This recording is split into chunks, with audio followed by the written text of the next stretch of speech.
Variety rice செஞ்சுட்ருக்குறோம். அதான் கலவை சாதம்லாம் பண்ணிகிட்ருக்குறோம். ஒரு 9 விதமான கலவை சாதம் இருக்குது. அதில் மாங்காய் சாதமும் இருக்குது. அந்த மாங்காய் சாதம் எப்படி செய்ய போகிறோம், அதுக்கு தேவையான பொருள் என்னென்னு பாருங்கள். இப்போ அதுக்கான செய்கிற முறையை சொல்கிறேன். அது தேவையான இப்போ சாதம் வந்துட்டுருக்கு, அரிசி போட்டுக்கிறோம். இது கரெக்டாக பதம் பார்த்து கரெக்டாக வடிக்கணும். ரொம்ப குழைய விட்டுறக்கூடாது, அதே டைமில் அரிசி விரையாக வடிச்சிடக்கூடாது. 1 கிலோ சாதம், அதெல்லாம் வந்து 1 கிலோ சாதத்துக்கு தேவையான வந்து மாங்காய் வந்து ஒரு ஒரு 1/2 கிலோ மாங்காய் இந்த இப்போ சாதம் போட 1/2 கிலோ மாங்காய். ஓரளவுக்கு ரொம்ப புளிப்பும் கிடையாது, இனிப்பும் கிடையாது.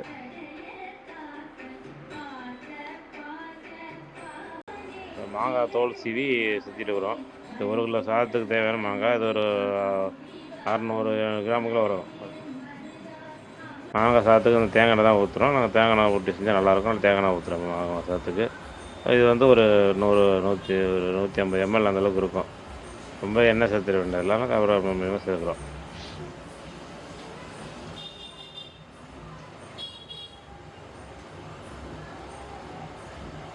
இப்போ அதில் கொஞ்சம் கடுகு போடுறோம். எண்ணெய் காஞ்சிச்சு, கடுகு போடுறோம். இது ஒரு 1.5 ஸ்பூன் அளவு இருக்கும். கடுகு போடுறீங்களா? அதே 1.5 ஸ்பூன் அளவுக்கு வந்து இப்போ நம்ம உளுத்தம்பருப்பு போட்டுக்கிறோம். கடுகு உளுத்தம்பருப்பு 2 நல்லா பொரிஞ்சு வரும். இந்த டைமில் கடலப்பருப்பு வந்து ஒரு டேபிள் ஸ்பூன் கணக்கு, ஒரு 3 டேபிள் ஸ்பூன் கணக்கு போட்டுக்கிறோம். ஒரு 50 கிராம் இருக்கும் அது.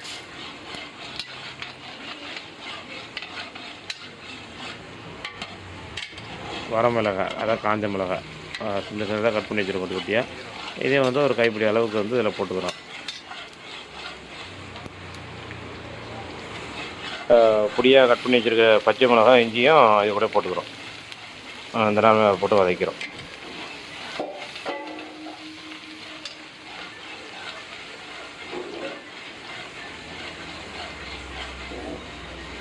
இதை பொரிச்சு வரும்போது ஒரு கைப்பிடி அளவு கருவேப்பில்லை. இது மாங்காய் வந்து இப்போ இதில் சீவி வச்சுருக்க மாங்காய் இப்போ இதில் வந்து போட்டு இப்போ மிக்ஸ் பண்ண வேண்டியதான். ரொம்ப அதிகமாக ரொம்ப எடுத்த டைம் எடுத்துக்கூடாது. சும்மா ஒரு பெரட்டை ஓரளவுக்கு எல்லாம் மாங்காய் சூடாகி வந்தாலே போதும். ரொம்ப பெரட்ட கூட அந்த மாங்காயோடைய அந்த டேஸ்ட்டு போயிடும். பச்சையாக இருந்தாலும் டேஸ்ட்டு கெட்டு போடும் சீக்கிரம். அதனால் ஓரளவுக்கு எல்லாம் ஆயிலில் நம்ம போட்டுக்கிற இந்த தாளிப்போட வந்து நல்லா மிக்ஸிங் வந்தாலே போதும். மாங்காய் போட்டு நம்ம மாங்காய் சாதம் பண்ணிடலாம்.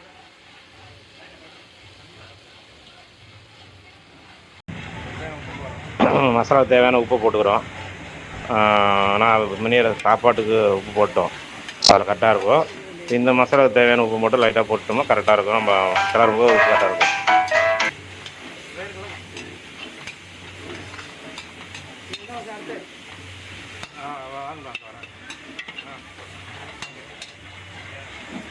அதுக்கிட்ட ஒரு பிளேட்டில் மாற்றி வச்சுட்டு இப்போ நம்ம அடுத்த ரைஸ் போடலாம். கிண்டும் போது எல்லாம் ஒன்றா கிண்டிக்கலாம்.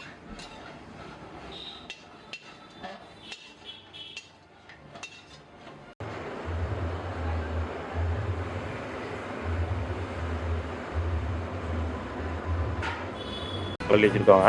இப்போ மாங்காய் சாதம் இப்போ நம்ம மாங்காய் ரெடி பண்ண மசாலா அதில் போட்டு மிக்ஸ் பண்ணி உப்பு செக் பண்ணி மாற்றிட வேண்டியதான், வேற இல்லை. இப்போ நம்ம ரெடி பண்ண மாங்காய் சாதத்தை இப்போ வந்து மாங்காய் மசாலா அதில் போட்டு நல்லா மிக்ஸ் பண்ணணும். இப்போ நல்லா கலர்றாங்க. ரைஸும் மாங்காயும் நல்லா இப்போ கலஞ்சி வந்தால் தான் எல்லாத்துலேயும் மாங்காய் மசாலா போய் சேர்ந்து ரைஸ் சாப்பிடும்போது நல்லா இதாக இருக்கும். அவ்வளோ ரெடி ஆகிடுச்சு.